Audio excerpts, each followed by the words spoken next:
Nebuchadnezzar's dream. By the way, I am not saying that the Matrix is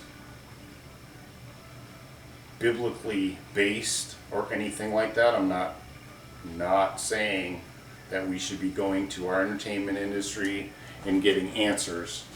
We should be going to this and getting answers from him. Pray on it, not from movies or anything like that.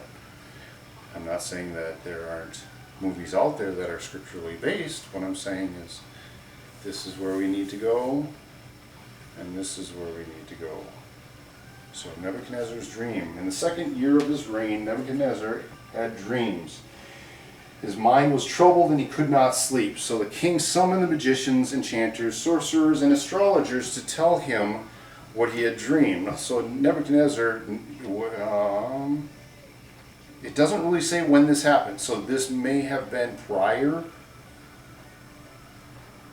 to Daniel taking over. But I'm sure he consulted with all of his magicians, enchanters, sorcerers, and astrologers regardless, to tell him what he had dreamed. When they came in and stood before the king, he said to them, I have had a dream that troubles me, and I want to know what it means. Then the astrologers answered the king in Aramaic, O king, live forever. Tell your servants the dream, and we will interpret it. The king replied to the astrologers, This is what I have firmly decided. If you do not tell me what my dream was and interpret it, I will have you cut into pieces and your houses turned into piles of rubble. But if you tell me the dream and explain it, you will receive from me gifts and rewards and great honor. So tell me the dream and interpret it for me. Once more they replied, Let the king tell his servants the dream and we will interpret it. Then the king answered, I am certain that you are trying to gain time because you realize that this is what I have firmly decided. If you do not tell me the dream, there is just one penalty for you. You have conspired to tell me misleading and wicked things, hoping the situation will change. So then tell me the dream, and I will know that you can interpret it for me. So, if you're so smart, and you've told me all these other things that seem magical to me, why can't you tell me my dream right now? The astrologers answered the king, There is not a man on earth who can do what the king asks. No king, however great and mighty, has ever asked such a thing of any magician or enchanter or astrologer. What the king asks is too difficult. No one can reveal it to the king except the gods, and they do not live among men.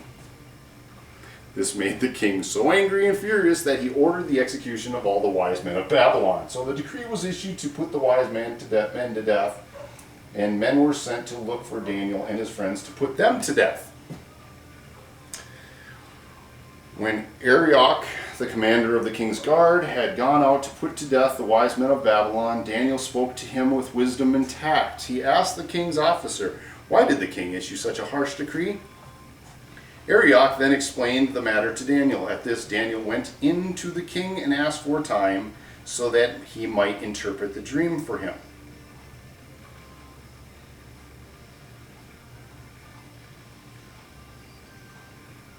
Then Daniel returned to his house and explained the matter to his friends, Hananiah, Mishael, and Azariah. He urged them to plead for mercy from the God of heaven, capital G, concerning this mystery, so that he and his friends might not be executed with the rest of the wise men of Babylon.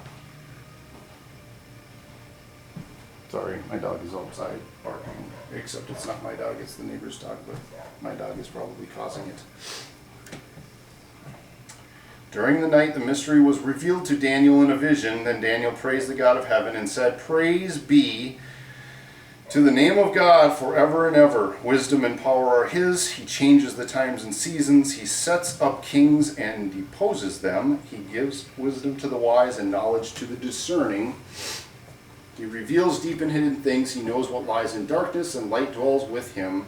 I thank and praise you, O God of my fathers. You have given me wisdom and power, and you have made known to me what we asked of you. You have made known to us the dream of the king. Daniel interprets the dream. When Daniel went to Arioch, whom the king had appointed to execute the wise men of Babylon, and said to him, do not execute the wise men of Babylon. Take me to the king, and I will interpret his dream for him. So Daniel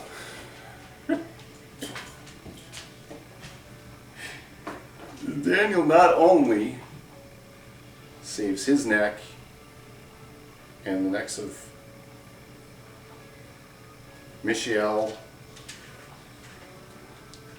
I'm just so bad with names. Hananiah and Azariah. But also all the wise men. So the wise men, who are obviously pagans, they worship other gods, little g. Not only does he save his men, but he saves all the other wise men. Anyway, Arioch took Daniel to the king at once and said, I have found a man among the exiles from Judah who can tell the king what his dream means. The king asked Daniel, also called Belteshazzar, are you able to tell me what I saw in my dream and interpret it? Daniel replied, no wise man, enchanter, magician, or diviner can explain to the king the mystery he has asked about. But there is a God in heaven who reveals mysteries. Oh!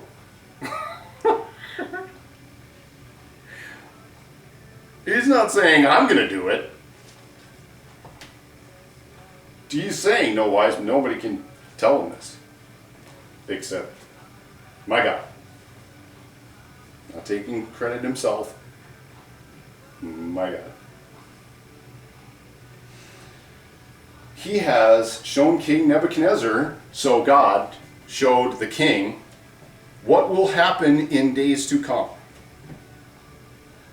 So Daniel's telling him that he's not going to tell him anything aside from what God's encouraging him to say. But God showed him the dream, Nebuchadnezzar, the king. And why would he speak like that? Why? Anyway.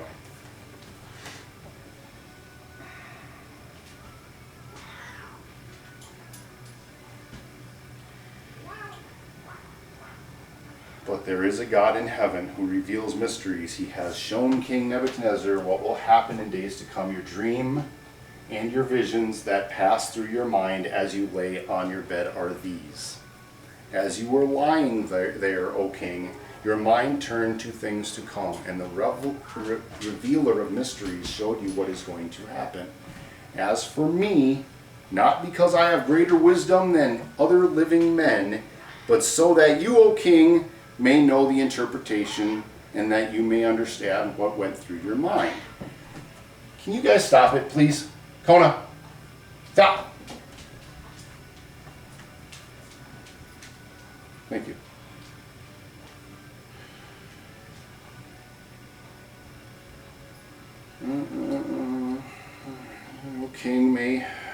O king, may know the interpretation, and that you may understand what went through your mind. You looked, O king, and there before you stood a large statue, an enormous, dazzling statue, awesome in appearance. The head of the statue was made of pure gold, its chest and arms of silver, its belly and thighs of bronze, its legs of iron, its feet partly of iron and partly of baked clay. While you were watching, a rock was cut out, not by human hands. It struck the statue on its feet of iron and clay and smashed them. Then the iron, the clay, the bronze, the silver, and the gold were broken to pieces at the same time and became like chaff on a threshing floor in the summer. The wind swept them away without leaving a trace. But the rock that struck the statue became a huge mountain and filled the whole earth. This was the dream, and now we will interpret it to the king.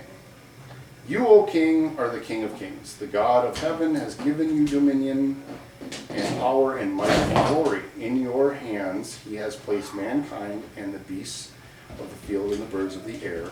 Wherever they live, he has made you ruler over them all. You are that head of gold. After you, another kingdom will rise, inferior to yours. Next, a third kingdom, one of bronze, will rule over the whole earth. Finally, there will be a fourth kingdom, strong as iron, for iron breaks and smashes everything, and that iron breaks things to pieces. So it will crush and break all the others, just as you saw that the feet and toes were partly of baked clay and partly of iron. This will be a divided kingdom, yet it will have some of the strength of iron in it, even as you saw iron mixed with clay. As the toes were partly iron and partly clay, so this kingdom will be partly strong and partly brittle. And just as you saw the iron mixed with baked clay, so the people will be a mixture and not remain united, any more than iron mixes with clay. In the time of those kings, the God of heaven will set up a kingdom that will never be destroyed, nor will it be left to another people. It will crush all those kingdoms and bring them to an end, but it will itself endure forever. This is the meaning of the vision of the rock cut out of a mountain, but not by human hands. A rock that broke the iron, the bronze, the clay, the silver, and the gold to pieces. The great God has shown the king what will take place in the future. The dream is true and the interpretation is trustworthy. Then King Nebuchadnezzar fell prostrate. The king fell prostrate before Daniel and paid him honor and ordered that an offering and incense be presented to him. The king said to Daniel, "Surely your God is the God of gods and the Lord of kings and a revealer of mysteries, for you are able to reveal this mystery." Then the king placed Daniel in a high position and lavished many gifts on him. He made him ruler over an entire province of Babylon and placed him in charge of all its wise men. Moreover, at Daniel's request, the king appointed Shadrach, Meshach, and Abednego administrators over the province of Babylon, where Daniel himself remained at the royal court.